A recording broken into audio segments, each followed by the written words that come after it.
Colombia Diversa surge en el año 2004.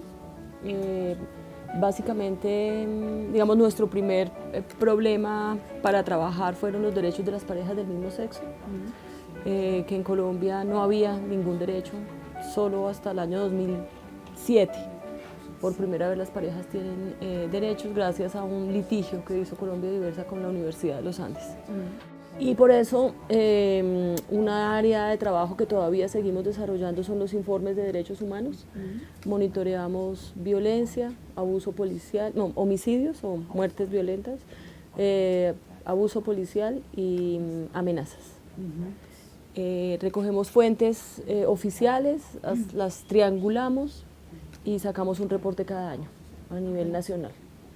La otra línea de trabajo sigue siendo el litigio, o sea, somos una organización que se nos conoce básicamente por el litigio ante la Corte Constitucional, en derechos de parejas, pero también a nivel de temas de discriminación contra personas LGBT en general. Somos como una voz ya reconocida, antes no existía un movimiento tan claramente, digamos, articulado y al cual se le consultara, incluso sobre la paz. Y justamente en el tema de la paz, ¿cuál ha sido vuestra participación o vuestra postura si es que no habéis participado directamente en el proceso? Sí, participamos directamente en el proceso. Colombia Diversa junto a Caribe Afirmativo fuimos las dos organizaciones que participamos en las audiencias de la sociedad civil con las FARC. Fuimos a La Habana, planteamos nuestra posición, básicamente pues, la necesidad de erradicar la discriminación dentro y fuera del conflicto armado. Luego participamos, como perdimos, bueno, hicimos una campaña de pedagogía por la paz también, que se llamó Paz es Diversidad. Fue una campaña interesante porque queríamos también motivar a las personas LGBT a pensar sobre las víctimas LGBT.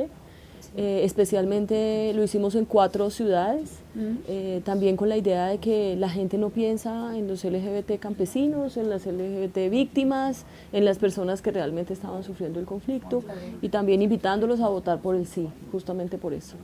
Entonces hicimos una campaña en bares, en discotecas, en gimnasios, en la ciclovía, pues sitios donde encontráramos gays y lesbianas para poder contarles de la campaña. Digamos, en Colombia hay un artículo constitucional que prohíbe la discriminación por razones de sexo, edad, origen. No está la orientación sexual, pero pues se ha ido reinterpretando que también sirve para orientación sexual e identidad de género. Digamos, el acuerdo se inscribía dentro de esa constitución, o sea, no había que aclarar que no podía ser discriminatorio, pero es mejor haberlo dejado explícito. Sin duda, el que un acuerdo de paz incluya una perspectiva de género y que mencione específicamente las víctimas LGBT y a distintas víctimas de manera específica es un gran logro, pues por ello es el primero en el mundo. Y eso se debe al trabajo de la sociedad civil. En Colombia, en el proceso de paz en Colombia, también las víctimas LGBT están incluidas en parte, por el movimiento de mujeres.